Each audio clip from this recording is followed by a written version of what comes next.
నమస్కారం ఈటీవీ 360 కి స్వాగతం. ముందుగా ప్రధానాంశాలు. మంత్రులకు పరీక్షగా ఎంపీల గెలుపు బాధ్యత.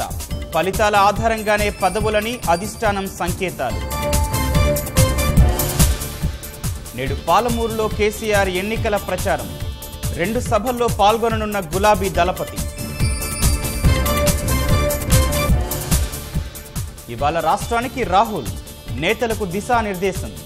రేపు 3 నియోజకవర్గాల్లో ప్రచార సభలు. రాష్ట్రంలో జోర్దార్గా ఎన్నికల ప్రచారం. గెలుపే లక్ష్యంగా సర్వశక్తులు ఒడ్డుతోన్న నేతలు. ఈశాన్య భారతావని ఓటరు నాడి పట్టేదెవరు? పార్టీలకు సవాల్ విసురుతోన్న స్థానిక నిరసనలు. తిరుమల శేషాచలం కొండల్లో చల్లారని కార్చిచ్చు.